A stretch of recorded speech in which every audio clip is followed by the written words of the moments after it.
Assalamualaikum warahmatullahi wabarakatuh. Perkenalkan, nama saya Umi Nur Azizah, dan di sini saya akan membahas mengenai mata pelajaran korespondensi bahasa Indonesia, mengenai materi surat dinas. Oke, di sini saya menyusun menjadi dua pertemuan. Pada pertemuan pertama, kita akan membahas mengenai pengertian, fungsi, struktur, dan unsur surat dinas. Pada pertemuan kedua, kita akan melakukan praktik pengetikan surat dinas berbasis digital. Oke, sebelum memasuki materi, saya akan menampilkan dua contoh surat dan menurut kalian yang manakah yang termasuk pada surat dinas? Ya, benar sekali. Yang termasuk surat dinas itu pada bagian sebelah kiri. Untuk yang sebelah kanan termasuk contoh surat pribadi. Oke, saya akan membahasnya lebih lanjut dalam materi selanjutnya. Jadi, pengertian surat dinas itu adalah surat resmi yang digunakan oleh instansi pemerintah, lembaga, atau organisasi untuk menyampaikan informasi yang bersifat kedinasan. Jadi, terdapat juga ciri-ciri surat dinas. Yang pertama, itu tentunya menggunakan bahasa baku dan formal. Yang kedua, adanya kepala surat atau kop surat. Pada contoh yang sebelumnya yang saya tampilkan tersebut, tadi yang sebelah kiri, contoh surat sebelah kiri tersebut ada yang paling atas terdapat kop surat yang ada logo instansinya. Nah, seperti itu. Lalu yang ketiga, disertai nomor, tanggal, dan tanda tangan penjabat berwenang. Yang keempat, mengandung isi yang berkaitan dengan kegiatan resmi instansi tersebut. Selanjutnya, mengenai fungsi surat dinas. Yang pertama, itu sebagai alat komunikasi resmi antar instansi.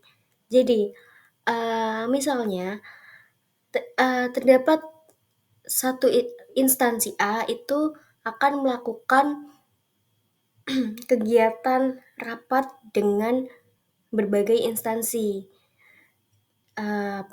Jadi instansi A itu membuat surat dinas, surat pengumuman rapat untuk diberitahukan kepada instansi-instansi yang akan diundangnya pada rapat tersebut. Jadi surat tersebut itu sebagai alat komunikasinya. Lalu fungsi yang kedua itu sebagai bukti tertulis yang sah. Mengapa sah? Karena pada bagian surat resmi yang di bawah itu terdapat tanda tangan dan cap dari instansi tersebut. Yang ketiga, sebagai dokumen arsip. Yang keempat, sebagai pedoman atau dasar tindakan dalam pelaksanaan tugas yang dilakukan di dalam instansi tersebut.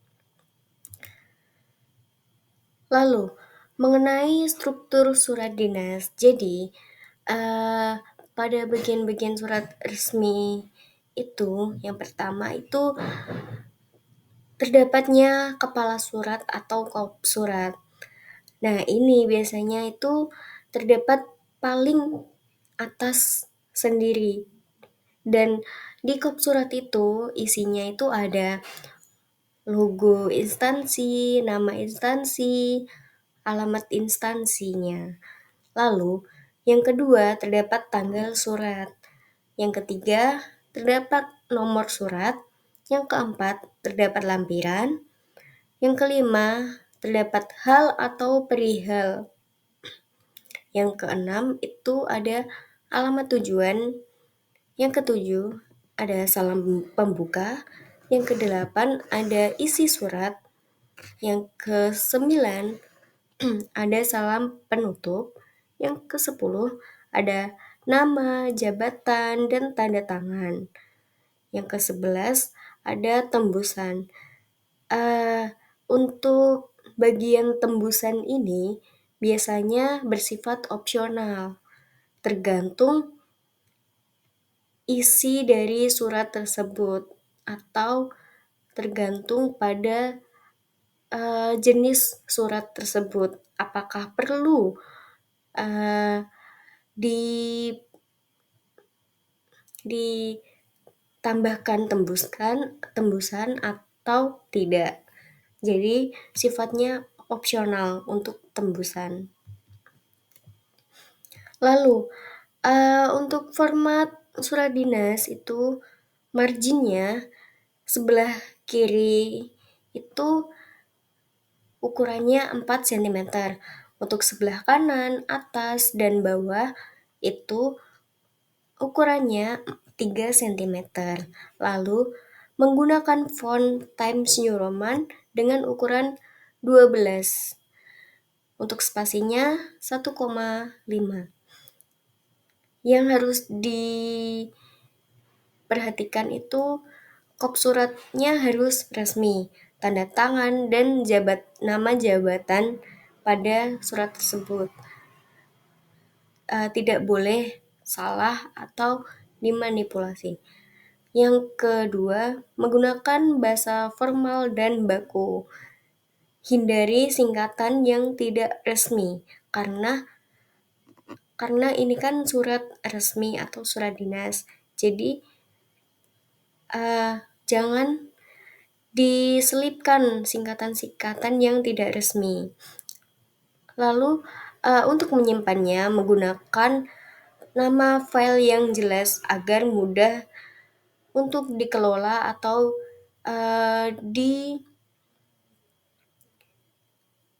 diarsipkan pada bagian arsip.